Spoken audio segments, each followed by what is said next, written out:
September 3rd, 1944. Nancy, France. A field hospital smelled of iodine and wet wool. Inside a canvas ward, a 19-year-old private lay on a cot, with both legs wrapped in heavy bandages.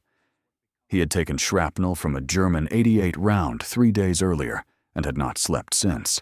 His name was Eddie Galt. He was from Wheeling, West Virginia. He had been in France for 6 weeks. Outside the ward, a German general was being processed through the facility for a routine medical inspection before transfer to a prisoner of war compound. The general stopped walking when he saw the ward through the open flap. He looked at the boy on the cot. He said something in German that made the 2 enlisted guards beside him laugh. The interpreter standing 3 feet away went completely still. What the general said was this: "At least the Americans send their children to die quickly. They do not make them wait for it. George Patton will be told what happened in this ward before the sun goes down. He will not wait until morning to respond." Private First Class Edward Ray Galt was 18 years old when he enlisted, and 19 when a piece of German steel the size of a playing card tore through the back of both his legs outside the village of La Neuville-Devant, Nancy, on the 4th of September, 1944. He came from a working household in Wheeling, West Virginia, where his father drove a coal truck and his mother kept books for a local machine shop. He had 2 younger sisters and a dog named Corporal. The family had named the dog before he left, as a joke that was not entirely a joke. He had made it through basic training, the Channel, the first weeks of the advance, and then an 88mm round had landed 15 feet to his left, and the world turned to fire, and then to nothing, and then to a cot in a canvas ward, where he lay now, jaw set, hands flat on the blanket, eyes fixed on the ceiling with the concentration of a young man fighting something he cannot fight with his hands. He had not asked for morphine a second time because the soldier in the next cot had a stomach wound, and Galt had decided the other man needed it more. He had not told anyone. He simply lay there and endured it, with the quiet stubbornness of someone who watched his father come home from a 12-hour shift and sit down for dinner without complaint. General der Infanterie Klaus Hartmann was 56 years old. He came from a military family in Württemberg, whose service to the German state stretched back to the Franco-Prussian War. He had fought in the First World War as a junior officer and spent the interwar years rising steadily through the ranks of the Reichswehr and then the Wehrmacht. By the time the Second World War began, he commanded a division, and by 1943, a corps. He was captured in late August 1944, when the collapse of the German position in northern France overtook his headquarters before he could withdraw. He was not a fanatic, not a war criminal in any documented sense. He was something harder to categorize, a man of enormous professional pride who had watched everything he spent his life building dissolve in a summer, and who had responded by becoming, in the weeks since his capture, systematically contemptuous of everything American. He used this contempt, the way some men use anger, as a dam against what would otherwise be grief. He had made cutting remarks about American food, equipment, and tactics to every interpreter who processed him. None of it had risen to a formal complaint. Until the ward, the interpreter was Corporal Louis Adler, 26 years old, from Cincinnati, Ohio, the son of a German-born pharmacist who had taught him the language at home, the same way other fathers taught sons to throw a ball, as a daily, unthinking habit.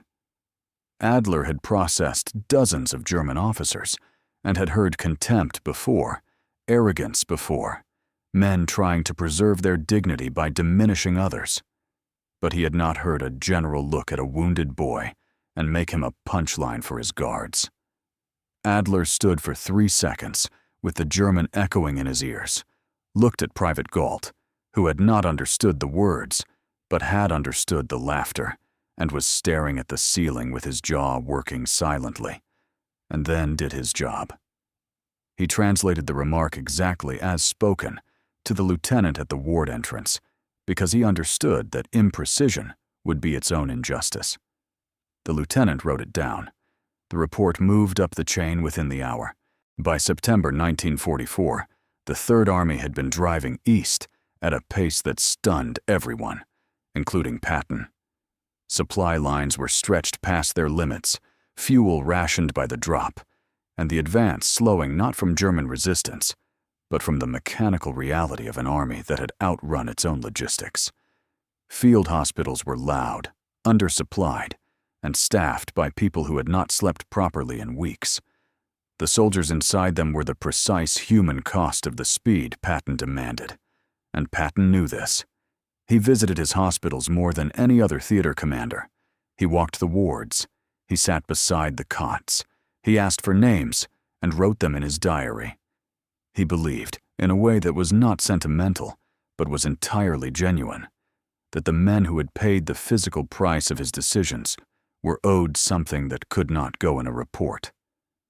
When the report about Hartman arrived, Patton read it once, set it flat on the table, looked at his aide, then said, "Find me General Hartman." Before we go any further, before we get to what Patton did when he stood in front of Hartman that evening, and what he said that left every officer in the room completely silent, make sure you subscribe. This channel tells the stories that disappear between the lines of the history books. Subscribe now, and we'll go back to Nancy. Patton arrived at the transfer facility at 6:30 in the evening. He came without ceremony, which meant he came the way he always came, fast, unannounced, and entirely prepared. He walked through the gate with his aide beside him and 2 MPs behind him, and went directly to the room where Hartman was being held for transfer processing. Hartman was seated at a table with a cup of coffee and a German-language newspaper that had been provided to him as a standard prisoner courtesy. He stood when Patton entered. He was a tall man, broad-shouldered, with the bearing of someone who had spent 50 years being the most important person in any room he entered. He looked at Patton's 4 stars. He said, in German, that he assumed he was being transferred. Patton told Adler to tell the general to sit down. Hartman sat. Patton remained standing. He looked at the newspaper. He looked at the coffee. He looked at Hartman for a long, flat moment. Then he spoke, and Adler translated, and the room became very quiet. "You visited a medical ward this afternoon," Patton said. "You looked at a wounded American soldier on a cot. You made a remark about him to your guards." He paused. "You thought it was a joke." Hartman's expression shifted slightly, barely, but Adler saw it, and later described it as the face of a man who understood that the geography of his situation had just changed. Hartman said, carefully, that he had made an observation, a comment about the age of American soldiers, a professional observation about the conduct of the American command. Patton listened to the translation. Then he said, "That boy is 19 years old. He has been in France for 6 weeks. He was shredded by German artillery, and he has been lying on that cot for 3 days without asking for additional medication, because the man next to him has a worse wound, and he decided that man needed the morphine more. You stood at the entrance to that ward, and you used him as a joke for your guards." He paused. He put both hands flat on the table and leaned forward. "General," he said, "I have read your file. You are a professional soldier. You commanded a corps. I respect the professional record. I do not respect what happened in that ward today. You lost a war. That boy helped take it from you. The least you owe him is silence." Hartman said nothing. Adler described the general's face in his post-war account as having the specific quality of a man who knows he has made an error that cannot be walked back, and who is now deciding whether to acknowledge it or to retreat further into the posture that produced it.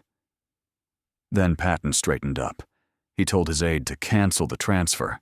He told the MP commander that General Hartman would spend the next 72 hours in a standard enlisted prisoner compound, not an officer facility, not a transfer station, but the regular compound with the regular enlisted men from his own broken army. No newspaper, no coffee, no officer courtesy protocols. He would eat what they ate. He would sleep where they slept. At the end of 72 hours, he would be transferred as originally planned, and not one word of this would appear in the official record unless Hartman chose to file a formal complaint, in which case every word of his remark in the ward would be appended to the complaint as context. Then Patton turned and walked back to the door. He stopped. He turned around once more. He told Adler to translate one final sentence. He said, "On your way to the compound, you will stop at the medical ward, you will stand at the entrance, you will look at that boy on the cot, and you will not say a single word, because there is nothing you could say that would be worth hearing." Hartman was escorted to the enlisted compound that night. He spent 72 hours there without filing a complaint. He was transferred on schedule on the 4th day. He did not visit the ward on his way out. Adler was asked, years later, whether Hartman had in fact stopped at the ward entrance as ordered. Adler said, "He stopped. He looked. He did not say a word. I don't know what he was thinking, but he stood there for longer than he had to." Private Eddie Galt was transferred to a general hospital in England in late September 1944. He underwent 2 surgeries and spent 8 months in recovery. He walked with a slight limp for the rest of his life, which he spent back in Wheeling, West Virginia, working for 23 years as a supervisor at a glass manufacturing plant. He married a woman named Ruth in 1948 and had 3 children. He was not a man who spoke about the war at length, but he kept one item on the shelf above his workbench in his garage until the day he died in 1991.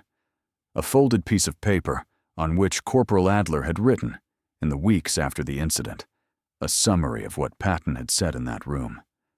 Adler had sent it to Galt because he thought Galt deserved to know. Galt had never told anyone he had it. His son found it after the funeral, read it, and kept it. Patton never entered the incident in his official logs. He mentioned it once, in a letter to Beatrice, with the brevity he reserved for things that had cost him something. "I visited a German general today who made a joke at the expense of a wounded boy from West Virginia. I reminded him of the difference between a professional observation and cowardice dressed up as one. I am not certain it reached him, but I am certain it was said." Some historians argue that Patton's reassignment of Hartman to an enlisted compound, outside standard POW protocols, was an abuse of command authority that skirted the Geneva Convention's provisions for captured officers. However offensive the remark, they contend, a theater commander cannot unilaterally alter a prisoner's confinement as personal punishment, and that the precedent could have justified far harsher treatment by others.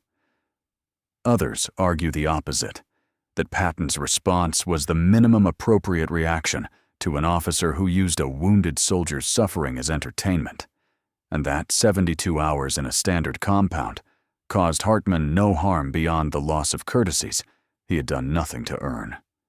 The alternative, filing a report that disappeared into the administrative machinery, would have been its own statement about whose dignity mattered in the Third Army.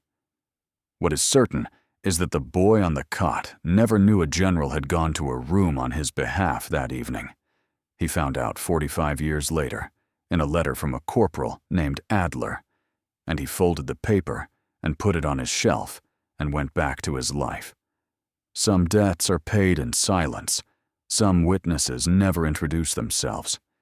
If you had been in Patton's position that evening, if that report had come across your desk, and you had read what a German general said in front of a wounded boy, would you have done what Patton did? Or would you have let the protocols handle it and trusted the system to register the wrong? Tell us in the comments. And if you want more stories about the general who won the war and paid for it with everything he had, stories that don't give you easy answers, subscribe. We'll be here